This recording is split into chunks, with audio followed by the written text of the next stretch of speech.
Olá a todos, meus amados irmãos em Cristo Jesus, sejam bem-vindos a mais um dia. Graças a Deus em todo o tempo. Pai nosso que estás nos céus, que o teu nome seja santificado em todo o tempo, em todo o lugar, Pai. Que o teu reino venha a nós e seja sempre feita a tua vontade na terra, assim como ela é feita no céu. Obrigado pelo pão diário que tu nos dás, Pai. Porque essas pequenas coisas que muitas vezes nós desprezamos, realmente são as coisas mais importantes que nos fazem viver a cada dia. E infelizmente a tua graça é uma das coisas que nós mais desprezamos, mas é somente pela tua graça que nós podemos dizer que somos teus filhos e ter este relacionamento direto por meio do teu Filho amado Jesus Cristo. Obrigado, Senhor. Não nos deixes cair em tentação, Senhor, mas antes livra-nos do mal e perdoa as nossas ofensas, assim como nós perdoamos a quem nos ofende. Muito obrigado, Senhor, por mais este dia que nós temos. Eu peço que tu atentes para cada pensamento corrupto na nossa mente e que tu tires, Pai, pela tua misericórdia, através do teu Santo Espírito. Em nome do teu Filho amado eu oro e agradeço. Amém. Glória a Deus, meus amados irmãos. Nós vamos continuar aqui a leitura de Josué, capítulo 22, a partir do versículo 21. Então os membros das tribos de Ruben e Gad e da meia tribo de Manassés responderam aos chefes dos clãs de Israel: O Senhor, o poderoso, é Deus. O Senhor, o poderoso, é Deus. Ele sabe a verdade e que Israel a saiba também. Não construímos o altar por rebeldia, nem por infidelidade ao Senhor. Se o fizéssemos, não poupem. Se o fizemos, não poupem nossa vida hoje. Se construímos o altar para nos afastarmos do Senhor, ou para apresentarmos holocaustos, ofertas de cereal ou ofertas de paz, que o próprio Senhor nos castigue. A verdade é que construímos este altar por medo de que, no futuro, seus descendentes digam aos nossos: que direito vocês têm de adorar o Senhor, o Deus de Israel? O Senhor pôs o rio Jordão como barreira entre o nosso povo e o povo de Ruben e Gad. Vocês não têm parte com o Senhor. Então, seus descendentes poderão impedir os nossos de adorarem o Senhor. Por isso resolvemos construir o altar não para oferecer holocaustos e sacrifícios, mas como testemunho. Ele lembrará os nossos e os seus descendentes de que nós também temos o direito de servir ao Senhor em seu santuário com holocaustos, sacrifícios e ofertas de paz. Então, seus descendentes não poderão dizer aos nossos: vocês não têm parte com o Senhor. Se disserem isso, nossos descendentes responderão: vejam esta réplica do altar do Senhor que nossos antepassados fizeram. Não é para holocaustos nem para sacrifícios. É uma lembrança do relacionamento que vocês e nós temos com o Senhor. Longe de nós nos rebelarmos contra o Senhor ou nos afastarmos dele, construindo o nosso próprio altar para holocaustos, ofertas, cereal e sacrifícios. Somente o altar do Senhor, nosso Deus, que está diante do seu tabernáculo, pode ser usado para esse fim. Quando o sacerdote Fineias e os líderes da comunidade, os chefes dos clãs de Israel, ouviram o que os membros das tribos de Ruben e Gad e da meia tribo de Manassés disseram, ficaram satisfeitos. Fineias, filho do sacerdote Eleazar, lhes respondeu: hoje sabemos que o Senhor está no meio de nós, pois vocês não foram infiéis ao Senhor como havíamos imaginado. Ao contrário, livraram Israel de ser destruído pela mão do Senhor. Então Fineias, filho do sacerdote Eleazar, e os outros líderes deixaram as tribos de Ruben e Gad em Gileade e voltaram à terra de Canaã para relatar aos israelitas o que havia acontecido. Todos os israelitas ficaram satisfeitos, louvaram a Deus e não falaram mais em guerrear contra Ruben e Gad. Os membros das tribos de Ruben e Gad chamaram o altar de testemunho. Alguns manuscritos não trazem esta questão aqui de testemunho, mas não sei o que é que traz, na verdade. Pois disseram, é um testemunho entre nós e eles de que o Senhor, nós e eles de que o Senhor é também o nosso Deus. Deve trazer uma palavra em hebraico, alguma coisa assim. Muito tempo se passou depois de o Senhor ter concedido a Israel descanso de todos os seus inimigos. Josué, agora bastante idoso, convocou todo Israel com seus líderes, chefes, juízes e oficiais e disse: Já estou bem idoso. Vocês viram tudo o que o Senhor, seu Deus, fez por vocês. O Senhor, seu Deus, lutou em seu favor contra seus inimigos. Eu reparti entre vocês, como herança, toda a terra das nações que ainda não foram conquistadas, bem como a terra das nações que já derrotamos desde o Rio Jordão até o Mar Mediterrâneo, a oeste. Essa terra será de vocês, pois o Senhor, seu Deus, expulsará de diante de vocês os povos que habitam ali. Vocês tomarão posse da terra deles, conforme o Senhor, seu Deus, lhes prometeu. Por isso esforcem-se ao máximo para cumprir cuidadosamente tudo que Moisés escreveu no livro da lei. Não se desviem dele nem para um lado, nem para o outro. Não se misturem com os povos que ainda restam na terra, nem sequer mencionem o nome dos deuses deles, e muito menos jurem por eles. Não sirvam, nem adorem esses deuses, mas apeguem-se firmemente ao Senhor, seu Deus, como fizeram até hoje. Pois o Senhor expulsou de diante de vocês grandes e poderosas nações, e até hoje ninguém conseguiu lhes resistir. Cada um de vocês fará fugir 1000 homens do inimigo, porque o Senhor, seu Deus, luta por vocês conforme prometeu. Portanto, dediquem-se com empenho a amar o Senhor, seu Deus.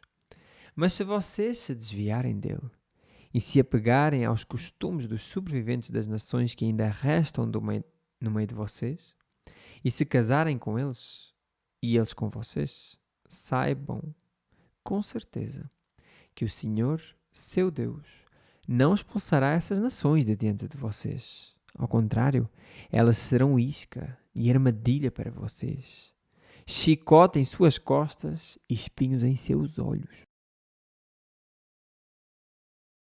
E vocês desaparecerão para sempre desta boa terra que o Senhor, seu Deus, lhes deu. Em breve morrerei e irei pelo caminho de toda a terra.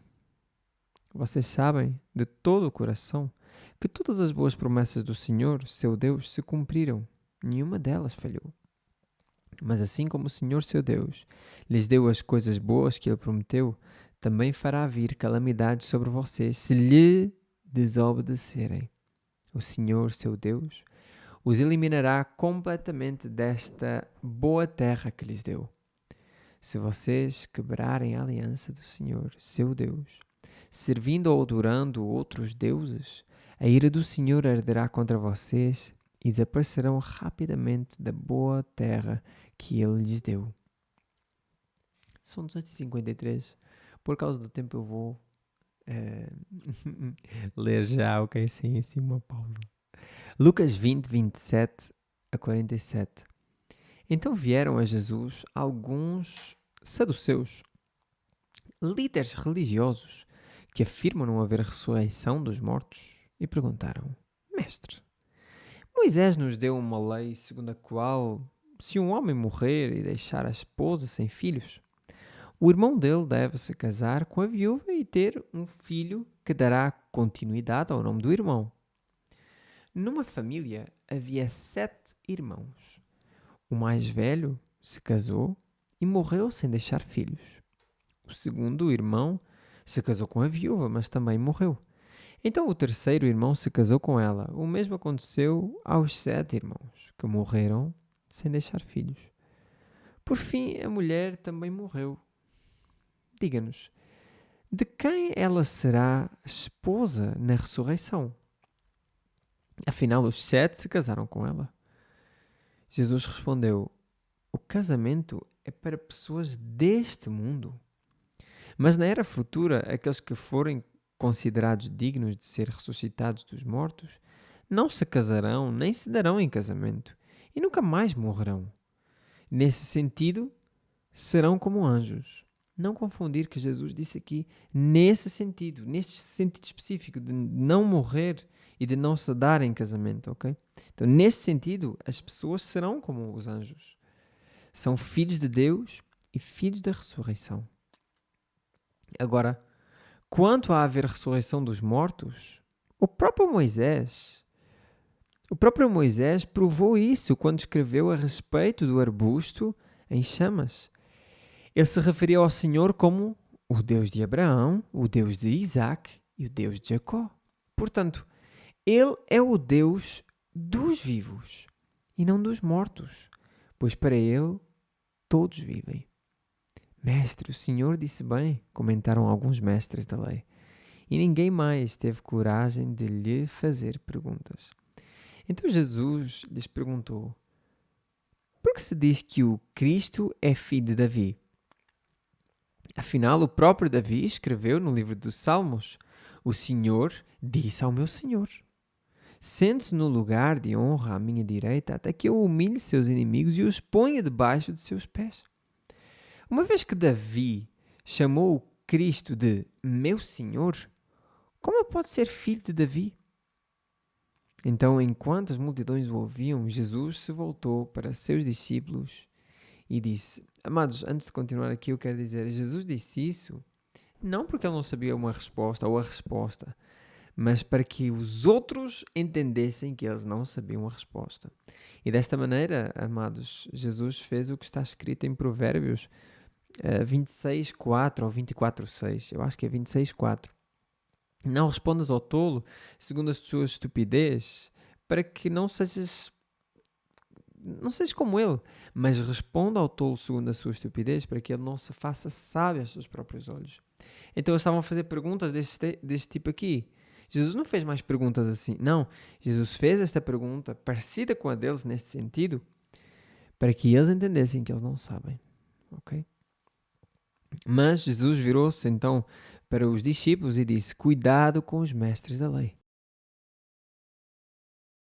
Eles gostam de se exibir com vestes longas e de receber saudações respeitosas quando andam pelas praças. E como gostam de sentar-se nos lugares de honra nas sinagogas e à cabeceira da mesa nos banquetes. No entanto, tomam posse dos bens das viúvas de maneira desonesta e depois, para dar a impressão de piedade, fazem longas orações em público. Por causa disso, serão duramente castigados. Salmos 89, 14 a 37. Justiça e retidão são os alicerces do teu trono. Amor e verdade vão à tua frente. Feliz é o povo que ouve o alegre chamado para adorar, pois andará na luz da tua presença, Senhor. O dia todo eles se alegram em teu nome e exultam em tua justiça. Tu és a força gloriosa deles. É do teu agrado nos fortalecer. Sim, nossa proteção vem do Senhor. Ele, o Santo de Israel, nos deu nosso Rei.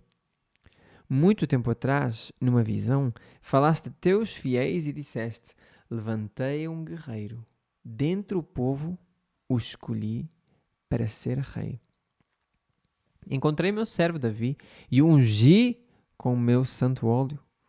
Com minha mão o firmarei, com meu braço o fortalecerei. Seus inimigos não o derrotarão. Os perversos não o dominarão. Esmagarei seus adversários diante dele, destruirei aqueles que o odeiam. Minha fidelidade e meu amor o acompanharão. Em meu nome ele crescerá em poder. Estenderei seu governo sobre o mar, seu domínio sobre os rios. Ele me dirá: tu és meu Pai, meu Deus e a rocha da minha salvação. Darei a ele os privilégios de filho mais velho, e ele será o rei mais poderoso da terra. Eu o amarei e lhe serei bondoso para sempre. minha aliança com ele jamais será quebrada. Farei que ele sempre tenha herdeiros. Enquanto existirem os céus, seu trono não terá fim. Se, porém, seus descendentes abandonarem minha lei e não seguirem meus estatutos, se não obedecerem aos meus decretos e não guardarem meus mandamentos, castigarei seu pecado com a vara e sua desobediência com açoites. Contudo, não desistirei de amá-lo, nem deixarei de lhe ser fiel. Amado, isto é uma coisa que nós temos que entender. Nós, neste caso, eu vou dizer, aqueles que já são, de certa maneira, já são pais, eles fazem isto, eles castigam os filhos, supostamente, nos dias de hoje, supostamente é muito mau castigar um filho, mas eles castigam os filhos, mas contudo não desistem de amá-lo. Os pais nem deixam de ser fiéis aos filhos nesse sentido. O que é que isto quer dizer, amados? Quer dizer que atualmente, com estas políticas do mundo todo, a ideia de o pai não pode educar o filho fisicamente falando e emocionalmente falando, se o filho disser que já é agressivo demais, então o pai pode ser preso, um pai ou uma mãe. Amados, isso até vai ser contra a Bíblia, porque a Bíblia mostra claramente quem ama, então corrige. Reparem, se nós não corrigirmos os nossos filhos, neste caso as pessoas que já têm filhos, e se Deus permitir um dia eu saberei de perto que isso seja, embora, claro, com outras pessoas eu o faça. Mas se nós não corrigirmos as pessoas que nós amamos realmente, então nós não estamos a amá-los. Se nós estamos a ver uma pessoa a ir para o abismo, para o inferno, e nós não falamos com essa pessoa, significa que nós não... mas eu não quero incomodá-lo, ele vai ficar chateado comigo. E preferes que ele não fique chateado contigo e que vai para o inferno? É que depois uma pergunta vai acontecer na tua vida. Tu sabias que ele estava a ir para lá, porquê que não falaste? E aí... amados, não quebrarei minha aliança, não voltarei atrás em minhas palavras. Fiz um juramento a Davi e em minha santidade não minto. Sua dinastia continuará para sempre, seu reino permanecerá como o sol. Nós sabemos que isso se cumpre em Cristo Jesus, Será duradouro como a lua, minha fiel testemunha no céu. Provérbios 13, 17 a 19. O mensageiro desleal depara com dificuldades, mas o mensageiro confiável traz cura. Quem despreza a disciplina acabará em pobreza e vergonha. Quem aceita a repreensão será honrado. Aquilo que nós estávamos a falar ainda agora, a parte daquilo que nós estávamos a falar. É agradável ver sonhos se realizarem, mas os tolos se recusam a se afastar do mal. Amados, nós olhamos isto de maneira... à nossa maneira, muitas vezes. Aqui, é agradável ver sonhos se realizarem. Amados, que tipo de sonhos é que está aqui a falar? Acho que isto está um pouco lento agora. Obviamente que nós conseguimos ver aqui que está a falar... Uau, está mesmo lento aqui. Está a falar em relação aos tolos que não se afastam do mal. Logo, o seu sonho, por exemplo, de ter paz, ele não é concretizado. Enquanto aqui em cima é agradável ver sonhos se realizarem. Ele está a falar daquelas pessoas que se afastam do mal e, obviamente, terão paz e pouco a pouco eles vão entendendo que Deus é com eles, ou muito, eles vão entendendo que Deus é com eles. Glória a Deus, amados, isto está aqui um pouco lento, então eu vou também parar por aqui. Amados, oramos uns pelos outros, permaneçamos na Bíblia Sagrada para que ela permaneça em nós e até o dia de amanhã, se Deus permitir. Glória a Deus em todo o tempo. Amém.